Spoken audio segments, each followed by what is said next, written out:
Thanks for watching this episode of Today's Homeowner here on YouTube. And don't forget to leave us a like and a comment. And you can share with a friend if you enjoy it, and subscribe so you're notified of new videos. Thanks and enjoy the show.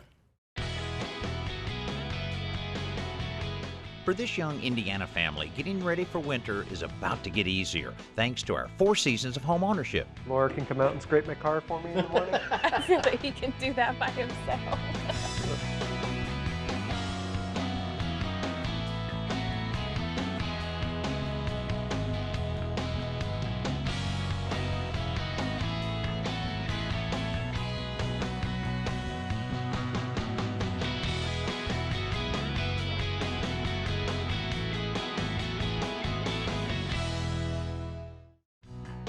Almost a year ago, we began telling you about our 4 seasons of home ownership initiative. We've used projects here on the show, plus articles, videos, and other resources on our website to help homeowners manage the chores they need to tackle at the beginning of each season.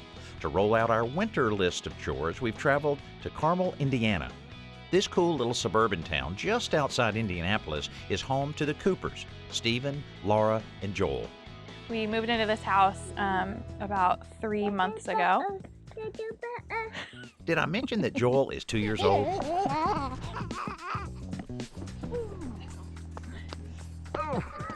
Some of the things that we really like about this house is that it is in town, but we don't have any houses behind us, and we got some open area that we can let Joel go out and play. And we're just 2 miles from my mom and stepdad, which is wonderful to have that help and that family so close to us. There's lots of little things that we need to do. There are some things down in the crawl space that with the insulation. There's a bright pink bedroom, which we don't love, but we also have not had a chance to paint yet. So just little cosmetic things. Overall, it's been fine. So a lot of times it's just, I don't know where to start. And if somebody can guide me in that, I feel like we can do it. When we talk about things to do around the house, is Joel a helper or is he a hinderer? Well, he tries to be a helper. He really wants to be a helper, but sometimes that turns into a hinderer. Nah, he helps me. He has some tools, he'll go and get them. And, Yeah. Oh, perfect. Awesome. Usually the hammer, he likes to pound on things. So, yeah. Well, I'm glad that you guys are participating in our winter maintenance list here, because there's a lot of things that you haven't been through a winter here that might be able to help you out a little bit. And one of the things that we need to check on is in the kitchen. This place is in great shape, and so you're obviously, in the short time you've been here, been maintaining it real well. But on our top 10 list, there's actually 3 filters within a very close proximity here. The air conditioning heating filter is something that's on every one of our lists because that needs to be changed. And I see one thing right here is the refrigerator. Yep. The water filter. Got to have a filter there. Yeah. Okay. And did you know there's a filter in this? When's the last time you cleaned the filter? I didn't know there was a Well, And I've never changed one. I knew they were there, I've just never touched they're them. very easy. We'll show you how to take those out. Next on the tour is that upstairs bedroom they want to eventually paint. We're not a fan of the pink, especially me. They had a little girl, the previous owners did, and may work for her, but not for so us. much anymore. No. Have you ever painted with a Joel around? No, we have not painted at all since Joel has been born. This is a whole new ball game with a 2.5-year-old around. He might be a lot of help. Oh, I'm sure Yeah. he will. Yeah. Well, actually, that's on like a secondary list we have called If Time and Budget Allow. Perfect time of the year to pick just one bedroom and paint it. And also on the list is reversing the direction of your ceiling fan. When you come into the winter months, the summer, you've got it on the high usually, but in the winter you keep it low, but you reverse it the other direction so it starts actually pulling the warmer air down to the living space. I think we even want to replace this at some point. I wasn't going to say anything. For the pink room, all right, but for another kind of room, I'll tell you what, we can change that for you really, really easy and show you how to pull this one down, put a new one in, how to check the mounting. That'd be great. And reverse the direction. Yeah, and reverse the directions. Next on the tour, I noticed when we were walking upstairs, the hardwood floor down here looks fantastic. I bet you love that. Yeah, it does look pretty good. There's a few areas, but overall it's great. Have you ever heard of a revitalizer, floor revitalizer? No. What's all involved with that? Well, it actually doesn't require any sanding or anything. It's basically just a thorough cleaning and then applying it. We can help you do that as well. First on our top 10 list for every season is changing the air filter for your heating and cooling system. And in Stephen's case, it's a little harder to get to than it should be. I admire your diligence in making that happen every 2 to 3 months. You know, it's so important to change your furnace filter every 2 to 3 months to make your air conditioning and heating system last as long as it possibly can and to improve your indoor air quality. But if you really want to improve that indoor air quality for your family, you might consider a whole house ventilation system. This device is the heart of one of those systems. It's called an Energy Recovery Ventilator, or ERV. It draws in fresh air from the outside to replace stale, polluted air from the inside. The comfortable temperatures of the stale, outgoing air are transferred to the fresh, incoming air, while the humidity in the fresh air is transferred to the stale, outgoing air. This makes the house healthier and a lot more energy efficient. Many states now are mandating ERVs for new construction, but they can be retrofit to older homes too. In fact, this carrier unit is part of a whole new system that also includes their Performance Air Cleaner, which traps more pollutants but also kills bacteria, viruses, and mold spores. The net result is an older home with healthier air that saves the owners money. One of the many joys of owning a pet is that they shed fur, and they shed it everywhere, especially my cutie Blackie here. He's got black, nice long black hair, comes out all over the floor, the rugs, the furniture. And it's pretty easy to vacuum up off hard surfaces, such as a hardwood floor. But on rugs, sometimes the fur gets stuck down in fibers, so you can use a tip I showed earlier, which is using a rubber squeegee to rake it up, rake the fur out of the carpet. But the squeegee doesn't work so well on furniture, on upholstered furniture, but a similar technique works really well with rubber gloves. Get a pair of tight-fitting, these are just disposable rubber gloves. You can buy them pretty much anywhere these days. And we're going to use it to basically just wipe the fur right off the couch. Because the rubber gloves are pretty sticky and they create friction, if you just rub, especially down in between the cushions, just rake in one direction, you can see after just a few seconds, all the fur just comes right out. There you go. Look at that. And this is kind of fur, if you vacuumed it, you wouldn't get, you get maybe half of it because it sticks to the upholstery. There you go, whole ball of fur. And then once you get it there, you just pull it off, toss it right in the trash. We're working our way through our 4 seasons of home ownership winter maintenance list with Stephen and Laura. We've already completed number 1 on the top 10 list. Now it's time for number 2, cleaning the filter on the kitchen range hood. So you've been here for 3 months. Yep. Haven't cleaned it yet. No. Easy to do. I want you to take your finger, find the filter. There's a Okay. little wire ring. Okay. Hook that with your thumb and push that direction. Down and out. Okay. All right? So they're kind of Yeah. little slimy. It is really sticky and gross, and I just didn't anticipate that it would be that way. I didn't even know that those filters were there. It's a good reason why you want to keep those filters clean. One thing I noticed though, because you've got these are dirty as well, so is this vent. Okay. So we wouldn't need to clean them both. So what you want to do is take these to the sink, hot water, very hot water, Okay. and squirt some dish detergent in there too. About 1/4 cup of baking soda, and you're gonna scrub it with a brush. I am a little bit of a clean freak, and so to know that I can do that in just a few minutes makes me more likely to do it again. The upper vent Alan is removing covers yet another filter. This one has a charcoal element, so it has to be replaced rather than cleaned. Meanwhile, Stephen and I are headed down to the basement to inspect the washing machine hoses, number 8 on the top 10 list. Yeah, when we bought the house, the inspector was telling me that this was good to have the stainless steel lines on the washing machine. Absolutely. You know, a lot of insurance companies are requiring those now, you Oh, I know, didn't know to that. just to prevent the leaks, because even in a basement like this, if water went everywhere, it costs you a lot of money. While they're in the kitchen, Alan and Laura are skipping ahead to number 6 on the list, changing the water filter for the refrigerator. Let's go ahead and pull the old one out. Turn that way, lefty-loosey, yeah. You just gonna stand there with that? Yeah. Would you like to take that from me? Here. All right, you can take that off, the plastic off of that. All right, let's take the cap off. Straight back in the same way. Twist it back to, yeah, that way, and then, yeah. Up the other way. Nope. Righty-tighty. Right, lefty-loosey, righty-tighty. You're still doing lefty-loosey there. So I just started laughing. And then that made it even worse that I just can't follow the direction. You remember Lucy? We don't want Lucy anymore. We've sent Lucy away. And I knew that Lefty loosey, righty tighty. I know, but apparently I didn't know my left and right. That's okay. I couldn't do this a minute ago either. There you go. If you can't laugh at yourself, you have no business laughing. Laura has a lot of business laughing. By resetting the fridge's timer, it will remind Laura of the next change in 6 months or so. Number 7 on the list is cleaning baseboard heaters. Stephen and Laura don't have those, so we're back to the basement to tackle number 9 on the list, wrapping exposed pipes. But one of the things that's a big advantage here too, summer or winter, is that the hot water pipe here can lose BTUs as it goes from one source to the next, from the water heater to your sinks. So this will help kind of save you a little money from that standpoint. Okay.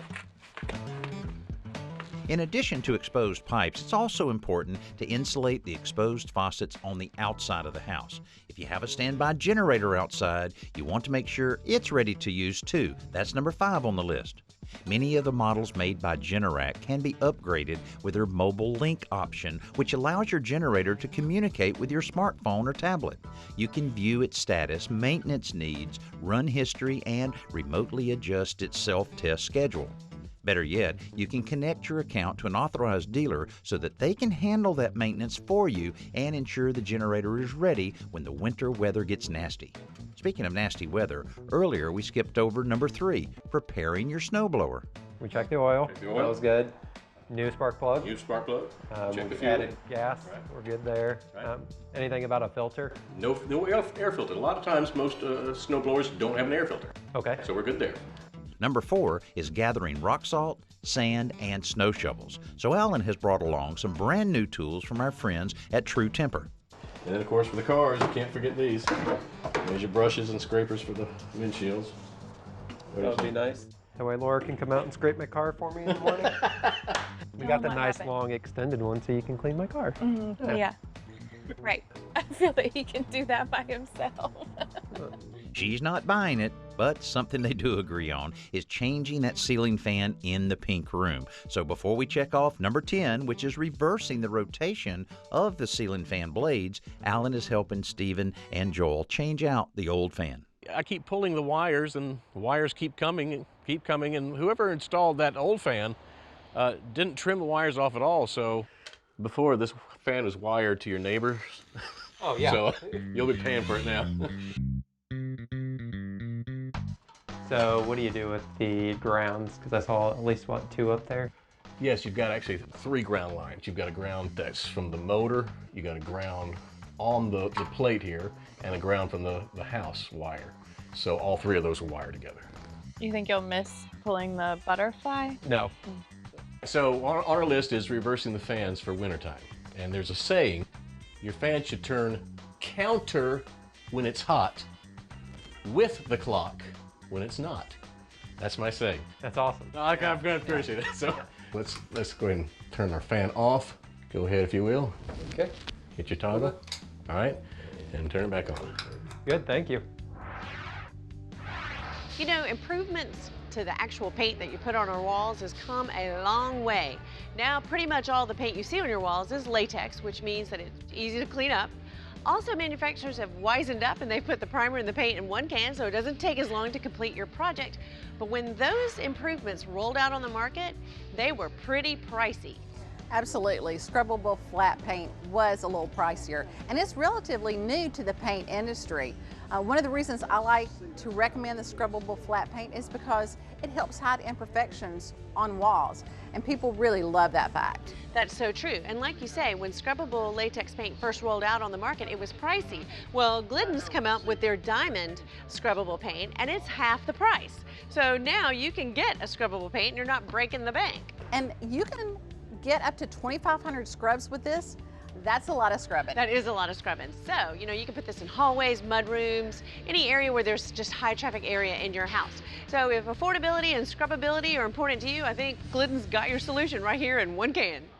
We finished walking Stephen and Laura through our 4 seasons of home ownership top 10 list for winter.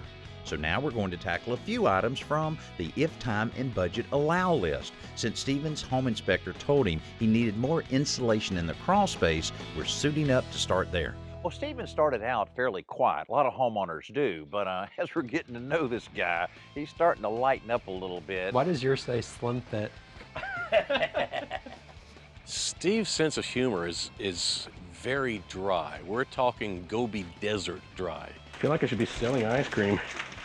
I thought you should be selling tires. What do you say? Michelin man. Selling what? Michelin man, you should be selling tires. Michelin man. Those outfits were pretty cool. So does this suit make me look fat? Hopefully you didn't get my bad side on the tape. Why, no. No, dear, not at all. Well, good, here I come. Make room for me. Okay. Danny couldn't put me in an attic, so he puts me in a crawl space. Thanks a lot. Boys, y'all don't look so solemn. The insulation we're using here is stone wool from Roxol, and its big advantage is that it's resistant to both water and fire. So once we put it in place with these flexible steel wire supports, it'll be there from now on. All I'm seeing is, you know, studs. Well, thank you. You're looking at me. When I looked up in there, I could see a couple of those strips that weren't done, so I was like, okay, there's a few places that need to be insulated, no big deal. Once I got in there, though, I'm looking around the corner, and there's like almost 500 square feet that has never been insulated. And to see that empty, it was kind of disappointing. All right, how much more are you going to need around that corner? We're estimating about 480 square feet. That much? Yeah. What, they leave a whole space out? The entire living space on this side is uncovered at all. Nothing. Wow. Well, I'll keep feeding it to you here. All right. So, looks like I'm going to be under there for a while. You know, what a difference that's going to make that there's no insulation in there now. We're putting the insulation in. Come this winter, they're going to really feel the difference. Another item on our When Time and Budget Allow list is cleaning baseboards. You know, one of the things that we like to do with these lists is kind of serve as a reminder. Okay. Because, you know, you're not going to traditionally clean baseboards all the time, but this is actually a disinfectant that is really, really good in not only killing mold and mildew, but really kind of resisting its growth again. So it's great, especially because I know Joel's all over the place in here. So here's all we have to do. I'll give you one of these rags. I'll get you, there you go. And then we just simply clean it up, and this is on one of our list of the If Time and Budget Allows. This is very inexpensive, only takes just a little bit, and it's kind of fun crawling around on the ground anyway, isn't it? In a home with small children, the baseboards take a beating, and so do hardwood floors. That's why revitalizing them is also on our list. I did the same kind of thing in my house. The floor looked really fairly good, but after my wife used the revitalizer, it just really brought it to life. You'll see what I mean in just a minute. Once we move out all of the furniture, we give the floor a good cleaning. You don't want any soapy residue, so make sure you use the cleaner that's recommended by the product you're about to use. Now, once that's dry, you can apply the revitalizer. I didn't expect it to be white. Revitalizers work best on floors that are sealed with polyurethane. So if you don't know what your floor is sealed with, it's best to test it on a small, out-of-the-way area first. Most pre-finished wood floors like this one are sealed with polyurethane, and the polymers in the revitalizer will fill in the small scratches and cover the floor with a thin protective coating. And as you can see, the results are pretty amazing. Steve and Laura Cooper have a great home and a beautiful family, but managing those two things is one of the reasons we created the 4 Seasons of Homeownership, to simplify the chores involved with taking care of our homes, so it's not such a burden. Steve and Laura seem to be managing both home and family pretty well already, so hopefully our plan will allow them to spend even more time together as a family. There's things that I missed that were on this list that are good to know for next time. I think it makes it more manageable too. Like we feel like we could accomplish that in a couple days together. Preparing your home and your family for whatever Mother Nature will throw at you is an important part of being a smart homeowner. And I hope our 4 Seasons of Homeownership Winter Edition will help you get your house ready just like we did with Stephen and Laura. And think about it, this area just north of Indianapolis could have snow all over the place any day now. Well, they're ready for it. Thanks so much for being with us. I'm Danny Lipford. We'll see you next week right here on Today's Homeowner.